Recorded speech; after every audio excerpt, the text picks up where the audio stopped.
E a gente precisa, o quê? Como pai, como mãe, orientar os nossos filhos. Imagina, presta atenção, se um filho seu tá ali agredindo um colega dessa maneira. Hã? Esse é o nosso assunto de agora. Vem cá, participa com a gente aqui no nosso estúdio. Eu recebo Gisélia Freitas, psicóloga. Obrigada, Gi, pela sua presença. Uma boa tarde. E também a Paula Dornelas, que ela é mãe de menino, né, do Brian. E ela vai falar pra gente, primeiramente, qual que é a sua sensação, sua reação ao ver essas cenas, Paula. Boa tarde. Boa tarde. Primeiramente, assim, você vê isso aí, me deu até um arrepio aqui, né? Porque vários relatos que chega a doer o coração de uma mãe, né? Porque eu fico imaginando o meu filho, igual ali é medicina, né? Só passou, fez de tudo para passar. Quando chega na situação daquela ali, tem que sujeitar a levar um tapa na cara de uma pessoa que ele nem conhece, talvez. Fala que é colega, mas eu nem sei também. E assim, é complicado. Aí vem com essa roupagem de trote, de recepção dos calouros, né? Vem com esse ar de...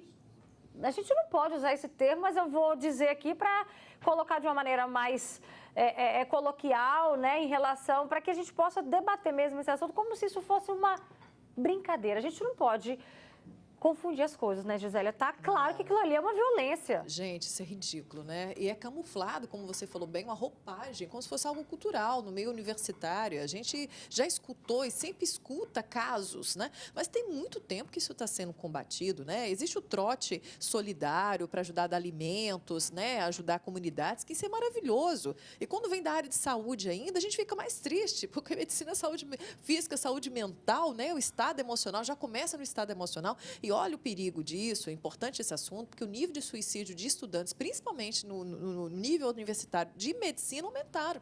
Suicídio de jovens aumentou, né? A pressão já é grande, imagina ainda sofrer essas questões de humilhações. E muitas vezes esses jovens, eles são acometidos dessa situação e não querem, mas não pode falar, não pode relatar. Se alguém denunciar, né? Então, existe uma consequência ainda da própria comunidade, até aquelas pessoas que foram humilhadas acham que não devem falar, eles acham que é assim mesmo, que faz parte, porque fulano passou, é cultural, é o processo, ridículo. E a gente não pode naturalizar isso, não só no ambiente universitário, não. Vamos pensar assim, no ambiente de amigos agora reunidos nas férias, ou então daqui a pouco as aulas começando. Quantos montinhos a gente vê, quantas brincadeiras...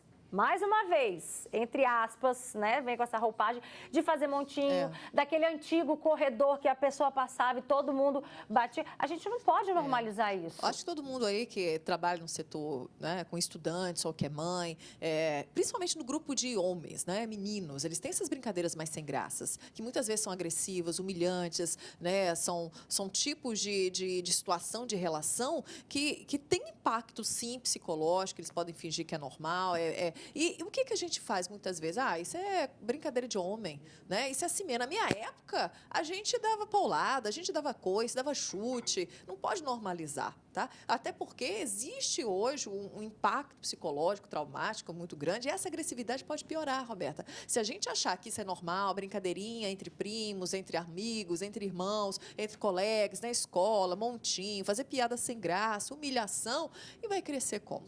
Se fosse o seu filho, o Brian, fazendo isso, aplicando isso com os calouros, qual seria o seu sentimento de mãe? Decepcionante, né? Eu ia ficar muito decepcionada porque não é essa educação que ele recebe dentro da casa dele, né? A gente tenta o máximo, né? Como mãe, como meu marido, né? O pai dele, tenta o máximo mostrar para ele o que tem que ser feito da forma correta.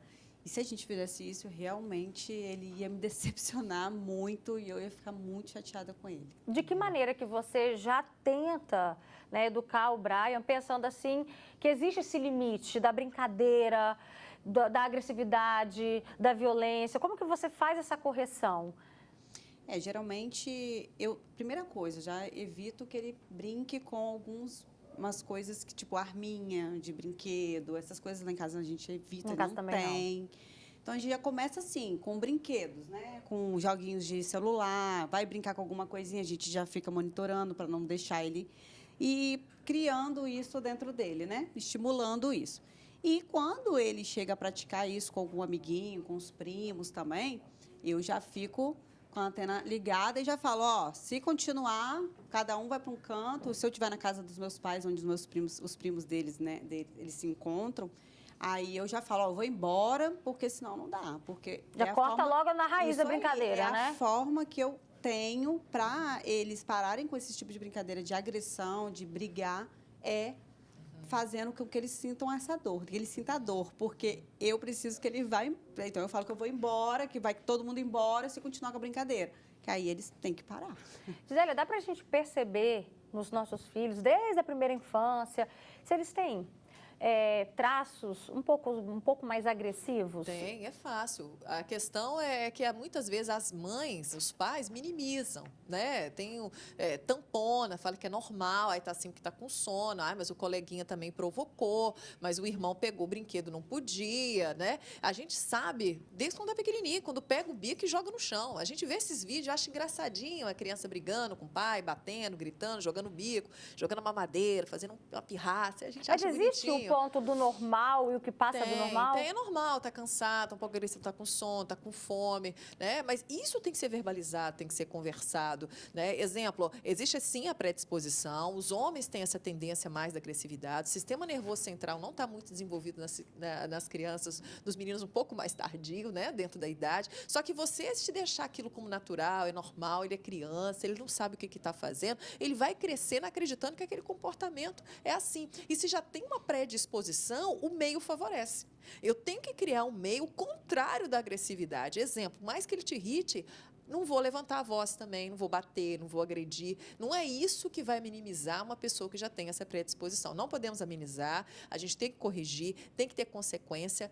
O que eu sugiro sempre é ver o que pode ser de relaxante também, trabalhar a agressividade, não só com a conversa, mas com questões terapêuticas, atividade física, esporte para criança é ótimo. Deixar só no celular, enfiando a cabeça com um monte de besteira, isso é péssimo, né? E a tendência hoje da vida corrida, né, dos pais é deixar cada vez mais enfiado na internet, como se fosse uma babá. Isso só piora para quem já tem essa predisposição e, principalmente, gestão das consequências, que é algo que está sumidíssimo, né? Então, tem que ser bem behaviorista, tem que dar estímulos positivos se está agindo bem, mas também tem que dar as consequências, tem que ter os famosos castigos, retirar aquilo que ele gosta, com dói, porque é só assim que vai aprender.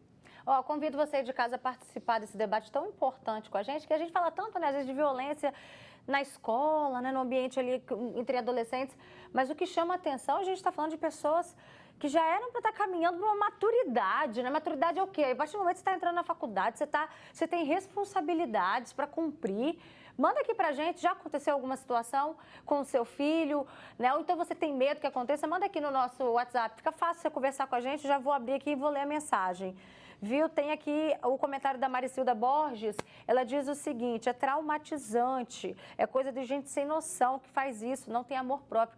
E a covardia também, né, gente? Eles apagavam cigarro na pele dos calouros, é muita covardia, gente. Tem um comentário da Josiene, o sobrenome dela é muito chique, eu não vou conseguir pronunciar não, mas ela diz o seguinte: meu filho passou na Universidade Federal de Brumadinho e descobri que lá também faz esses trotes. Eu não deixei ele morar e estudar na universidade. Eu preferi que ele estudasse perto da família e matriculei ele em uma universidade particular. Aí você pensa, se por conta dessa violência, a gente acaba interferindo também no sonho dos nossos filhos, né? Às vezes o sonho dele era aquela universidade. É muito triste para uma mãe ter que tomar essa decisão, né? Nossa, muito triste, né? Existem os pós e contras, né? Existe o medo da criança ou o adolescente, o jovem, está num ambiente agressivo, um ambiente desafiador, mas também esse ambiente, ele pode, depender da personalidade, né, desenvolver uma defesa, desenvolver uma maturidade. Esse filho também pode ser uma pessoa que dizer não, né? Para criar um ambiente também favorável. O que eu estou querendo dizer? Que muitas vezes a gente retira do meio com medo, porque eu prefiro que meu filho não passe por essa situação, mas é importante em casa a gente dar a educação adequada, porque se ele realmente tivesse a predisposição, se não for só a educação, vai ser outro meio, a agressividade vai ser manifestada de uma outra forma, né? E se é uma universidade, é um sonho dele, federal, que vai dar um futuro melhor para ele, ok, educa, mas também solta, né? Por quê? porque ele pode ser também uma pessoa que vai diferenciar aquele meio, se ele foi bem educado, se ele foi bem desenvolvido, né? E oremos. Oremos. Meu Deus, as mães ficam, então, com o coração aqui, ó, para pular fora da boca. Vamos incluir mais uma mãe no nosso bate-papo? A Lorena Boechat. Ela tem um filho também, ele é adolescente, vai contar pra gente como que ela conversa sobre esse assunto com ele. Boa tarde, Lô. Boa tarde, tudo bom, Roberta? Tudo jóia. E aí, como é que você se sente, primeiramente, como mãe, vendo uma cena dessa? Então, medo, porque a gente, né, quer proteger o filho. O meu está com 15 anos, já chegando nos 16. Estou morrendo de medo, ensino muito a ele não revidar. Igual, se algum amiguinho falar alguma coisa, ignora, deixa. Só que na faculdade, aquele medo, igual a mãe falou, não deixei morar lá, o trote, a agressividade, as pessoas estão perdendo um pouco do que pode, o que não pode, o que é certo. Tá difícil, tá muito difícil hoje ser mãe de adolescente. Sabe que você falou uma coisa que é verdade? A gente para pensar, né? A gente começa ali na primeira infância com as preocupações de proteger em relação mais à saúde, né? Não deixar cair, não deixar acontecer isso, não deixar ingerir alguma coisa. Aí começa a ir para a adolescência, começa a ter outros problemas. Droga, álcool, namorado. Aí depois vai crescendo. A gente não para de se preocupar. O tempo inteiro a mãe não descansa. Aí quando você pensa assim, o menino vai para a faculdade, oh, maravilha, vai se tornar um médico. Olha isso. A mãe está sempre preocupada com o filho, não é à toa. Agora, a gente bateu um papo aqui antes, nos bastidores, com a Bruna, eu acho muito interessante, com a Paula, perdão, se você puder trazer esse relato agora pra gente, Paula, de que você veio percebendo alguns comportamentos do seu filho e você buscou ajuda psicológica, né? Sim, com certeza. É o que a psicóloga falou. Ele já tinha predisposição de ficar batendo, ficava nervoso com muita rapidez. Tipo, qualquer coisa, se você falar não com ele, era horrível, assim, né, para ele. E isso, eu ficava nervosa, mãe de primeira viagem, então achava que aquilo não era normal e começava, e gritava também, ficava nervosa. E aí eu comecei a fazer a terapia, né? Eu tive que fazer uma terapia para entender ele. Levei ele ao psicólogo e ele simplesmente foi alertado para mim o que a psicóloga falou. Primeiramente, você tem que se policiar também da forma como você vai educá-lo, da forma que você vai falar com ele. Quando ele ficar nervoso, você tem que acalentá-lo, tem que conversar com ele, para depois você tomar uma medida mais brusca, assim, mais corrigir, tirar algo dele. Você tem que primeiro entender ele, por que ele está fazendo aquilo. E aí eu fui fazendo todo esse processo e, gente, não é fácil. Não é fácil porque você acha que realmente é o que ela falou, é coisa de criança, mas só que eu nunca achei que isso era normal. Eu sempre achava isso meio fora da curva, minha família sempre me alertando, levei ele ao psicólogo e ele falou, olha, o negócio é o seguinte, ele tem a predisposição, então você tem que saber lidar com ele e tem que entender se ele faz isso também com os amigos. Porque se for só com a família, é porque ele tem um conforto maior ali para ele poder fazer. Então, isso eu coloquei ele na escolinha na época e ele não fazia nada disso na escolinha. Na escolinha era para chamar a atenção da família, né? Isso, ele era mais com os primos. Ele tinha uma agressividade maior, uma briga, tipo, até hoje, se ele estiver brincando com os primos, ele não gostar de alguma coisa que o primo faz, ele parte para cima, entendeu? E vice-versa, né? Os primos também. Mas eles têm mas é o que ela falou. Ele, sim, tem uma predisposição maior. Qualquer coisa que ele já fica mais nervoso. E o que eu achei mais bacana nisso, Gisele, é o olhar da mãe. Porque, às vezes, o que tem de pai e mãe fala assim, não, meu filho é um santo. Sim. Meu filho não faz nada. Meu filho é um amorzinho. Mas você também não sabe se ele está sofrendo influência de algum amigo ali no ambiente escolar. Enfim, às vezes os pais, né, não querem enxergar também essa realidade. Esse é um problema. Então, o que ela fez está de parabéns. Até porque ele está pedindo ajuda, só que é imaturo, não sabe como verbalizar, dizer, olha, estou frustrado por conta disso, estou angustiado, e ele manifesta essa angústia, essa frustração que ele tem, esse sentimento negativo que chega de forma agressiva. É uma forma de, às vezes, a gente quer bater em alguém também, né? Agredir, gritar. Imagina uma criança que não sabe lidar, não sabe dar nome com seus sentimentos. Então, quando ela fala é manifesto no ambiente familiar e não no ambiente social, na escola, então o que no ambiente familiar está angustiando, está travando, está trazendo de sentimentos negativos? Gente, se for só bater, se for só cortar, se for só gritar, você está piorando aquela situação. Então, essa visão é muito importante porque você está salvando também seu filho. Você está levando ele não a querer assim, não, porque agora esses pais é tudo frouxo. Não é questão disso. Você não pode fazer vista grossa, mas você tem que levar de uma forma para que ele possa descarregar de uma outra maneira essa angústia e conseguir dar nome. A terapia ajuda muito nessa forma também. Perfeito. A Noélia participa também com a gente aqui no WhatsApp. Ela diz, eu tenho 3 filhos. Se o meu filho fizesse esse tipo de coisa, eu ficaria muito decepcionada, porque não foi essa a educação que eu dei para ele. Também tem mais relatos aqui de uma pessoa falando, eu acho absurdo, quando meu filho iniciou a faculdade no ano passado, eu tive muito medo, mas eu e meu marido orientamos sobre o problema dos trotes, principalmente os violentos, né? Tem outros relatos aqui, é muito triste ver esses jovens se submeterem a esses absurdos. Eu penso que tipo de médicos serão eles? Como mãe, eu sinto uma dor absurda no coração, né? Um medo muito grande. E só para a gente finalizar, Gisélia, um ponto que a gente tocou aqui, é que existe também a influência, né, do grupo, do meio. Às vezes o menino, seu filho foi criado a vida inteira certinho, vai chegar lá na faculdade, festa!